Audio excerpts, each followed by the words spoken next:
बिस्मिल्लाहिर्रहमानिर्रहीम। अल्हम्दुलिल्लाह कफ़ा सलातो वस्सलाम अलैका मोहम्मद मुस्तफ़ा व इबाद सालिहीन इस्तिफ़ा अम्मा बाद। हमने इससे पहले किस्त नंबर 1 ख़त्म की थी। अब हम गुज़िश्ता नशिस्त में हज़रत अबू बकर का जिक्र करते हुए उनके कबूल इस्लाम तक पहुँचे थे। हज़रत अबू बकर के ईमान लाने से इस्लाम को बड़ी तक़वियत मिली, इसलिए कि वो कुरैश में एक बाअसर, मालदार और बाइज़्ज़त फ़र्द थे। यहाँ बाद में मुवर्रिख़ीन ने यह भी लिखा है कि उनको अल्लाह ताला का हुक्म था कि अपने इस्लाम को खुफिया रखें, और एक दौर ऐसा गुजरा कि जब तक आम दावत की इजाज़त न मिली, बहुत सौ ने इस्लाम को खुफिया रखा। मगर यहाँ ये पता नहीं चलता कि उनके ज़रिए जो जलीलुल क़द्र सहाबा किराम मुशर्रफ व इस्लाम हुए, वो किस दौर में हुए। आया उन्होंने जब खुल्लम खुल्ला तबलीग शुरू की तब, या उससे पहले।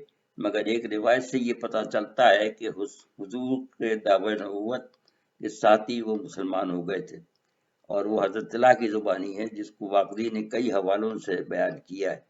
जब वो एक दिन हज़रत शौक बसरी की इबादतगाह में ठहरे हुए थे, जो कि अहले किताब में से कोई बुजुर्ग थे, तो उन्होंने उनसे पूछा कि ऐ अहले अरब, क्या तुम में से कोई अहले हरम में से भी यहाँ मौजूद है?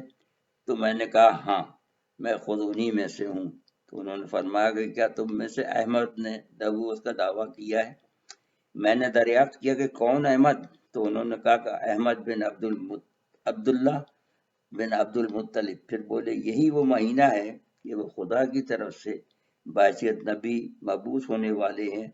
उनका शुमार हरम वालों में से है, और वो खुदा के आखिरी नबी सल्लल्लाहु अलैहि वसल्लम हैं।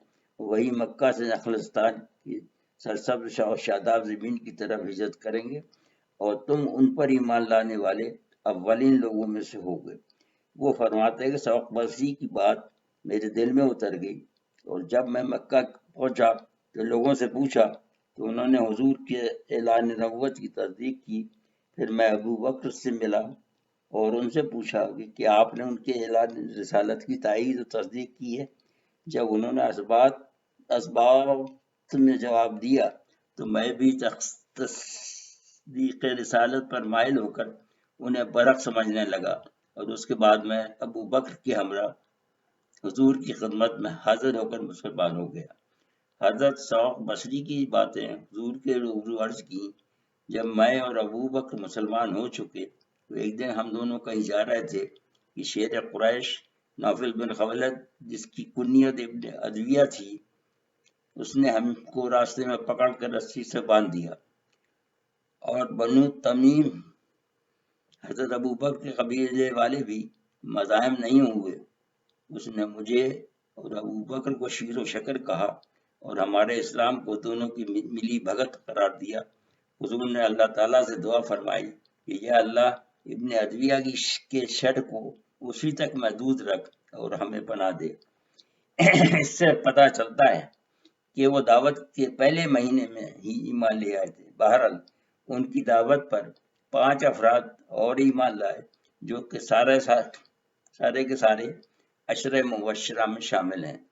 उनके इसमाए गिरामी ये हैं: हजरत उस्मान बिन अफ़्फ़ान बनु उमय्या में से, और बाकी हजरत बनु लुई में से हजरत ज़ुबैर बिन अवाम, हजरत अब्दुर्रहमान बिन औफ, हजरत साद बिन अबी वक़ास। उनको इस्लाम के कबूल करने के बाद वो साथ लेकर हुजूर की खिदमत अक़दस में हाजिर हुए, और उन्होंने इस्लाम इख्तियार किया, नेज़ हुजूर के पीछे नमाज पढ़ी।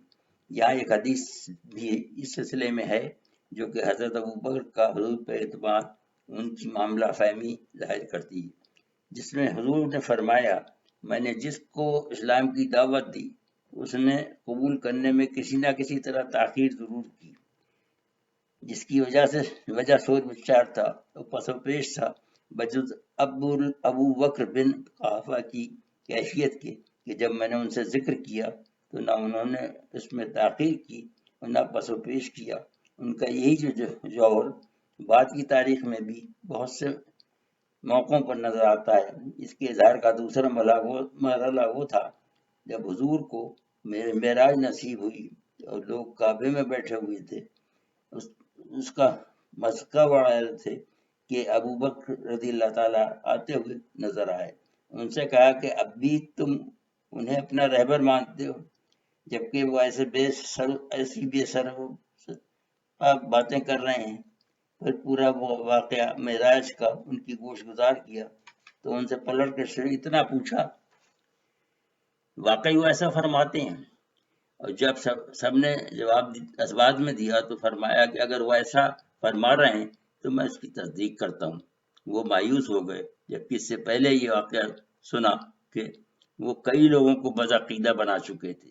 جب یہ خبر حضور تک پہنچی تو انہوں نے حضرت ابو بکر کو صدیق کے خطاب سے نوازا۔ تیسرا مرحلہ جب آیا، جب حضور کے وصال کے بعد اچھے صحابہ کرام اوسان کھو بیٹھے، اس وقت انہوں نے ان کی کامیاب رہنمائی فرمائی۔ پھر اس کے بعد انہوں نے دین کو سختی سے حضور کے راستے پہ گامزن رکھا، ورنہ اسلام کا شیرازہ منتشر ہو جاتا، جس میں ان کا اسامہ بن زید کی لشکر کی روانگی، منکران زکوٰۃ قبائل کا مسئلہ اور جھوٹے مدعیان نبوت وغیرہ شامل ہیں، جو آپ آگے چل کر پڑھیں گے۔ اگر وہ اس وقت ذرا بھی تذبذب سے کام لیتے اور ان جلیل القدر صحابہ کا مشورہ قبول کر لیتے کہ اس وقت مصلحت سے کام لیا جائے اور تمام معاملات التوا میں ڈال دیے جائیں، تو دین اسلام دین مصلحت بن جاتا اور اسلام کی تاریخ کچھ اور ہوتی۔ انہی کی ان اقدامات کو مثال بنا کر اسلام کے فرائض سے روگردانی کا قیامت تک کے لیے ایک جواز بنا لیا جاتا اور لوگ اتباع رسول صلی اللہ علیہ وسلم کو غیر ضروری قرار دیتے اور دین موقع پرستوں کی آمادگاہ بن جاتا۔ حضرت ابو بکر کی جانثاری۔ ایک دن جبکہ حضور کعبے میں نماز ادا فرما رہے تھے کہ ابو جہل نے ان کے گلے میں چادر ڈال کر اور اس کو پل دینا شروع کر دیے، حتیٰ کہ حضور کی چشم ہائے مبارک تکلیف کی شدت سے باہر ابل آئیں۔ حضرت ابو بکر آگے بڑھے اور اس سے 10 بار گریباں ہو گئے۔ یہ واقعہ ام المومنین حضرت عائشہ صدیقہ رضی اللہ تعالی عنہا سے روایت ہے۔ وہ فرماتی ہیں کہ ابو جہل اور اس کے ساتھی ان پر پل پڑے اور ان کو بری طرح زد و کوب کیا اور ریش مبارک اور سر کے بال بری طرح کھینچے۔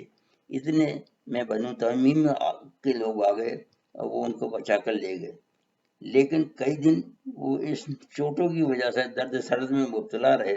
اور دوسرا اور سب سے اہم واقعہ یہ ہے، جب کہ مسلمانوں کی تعداد 38 ہو گئی تو انہوں نے حرم شریف میں جا کر کھلی تبلیغ کی اجازت چاہی، لیکن حضور صلی اللہ علیہ وسلم نے منع فرما دیا۔ جب انہوں نے بہت اصرار کیا تو حضور صلی اللہ علیہ وسلم نے اجازت دے دی۔ وہ 10 کی ٹولیوں میں تقسیم ہو کر کعبہ پہنچے اور حضرت ابو بکر نے تقریر شروع کی جس میں اسلام کی حقانیت بیان فرمائی۔ اس طرح وہ پہلے شخص اہل ایمان میں سے تھے جنہوں نے حضور کے روبرو تقریر کی۔ بس فرق کیا تھا، سارے قریش پر ٹوٹ پڑے اور زد و کوب کرنا شروع کر دیا۔ یہ دیکھ کر بنو تمیم کے لوگ ان کو بچانے کے لیے پہنچے، لیکن انہوں نے ان سے بھی لڑنا شروع کر دیا۔ ظاہر ہے کہ بنو تمیم کا چھوٹا سا قبیلہ پورے قریش کے مقابلے میں کیا کر سکتا تھا۔ واضح ہے کہ یہ وہ کعبہ تھا جس میں خون بہانا منع تھا۔ وہ حضرت ابو بکر کو مارتے رہے اور اتنا زد و کوب کیا کہ اپنے نزدیک وہ سمجھے کہ انہوں نے حضرت ابو بکر کو شہید کر دیا۔ آخر ان کو بنی تمیم ایک اسٹریچر بنا کر چادر میں ڈال کر لے گئے اور ان کو گھر پہنچا دیا۔ پھر واپس آ کر اعلان کر دیا کہ وہ شہید ہو گئے ہیں۔ اس کے بعد وہ واپس گئے، شاید تجہیز و تکفین کے انتظامات کے لیے، مگر دیکھا کہ ابھی ان میں کوئی زندگی کی ربق باقی ہے، لہذا انہوں نے ان کے جسم کو اپنی زبانوں سے چاٹ کر صاف کیا اور ان کے گھر والوں کو ہدایت کر کے چلے گئے کہ جب یہ ہوش میں آ جائیں تو ان کو صرف رقیق غذا دی جائے۔ لیکن جب وہ ہوش میں آئے تو انہوں نے پہلا سوال یہ پوچھا کہ حضور کیسے ہیں، اور جب اہل خانہ نے اس سے لا علمی کو ظاہر کی تو انہوں نے فرمایا کہ میں جب تک کچھ نہیں کھاؤں پیوں گا جب تک کہ میں حضور کو نہ دیکھ لوں۔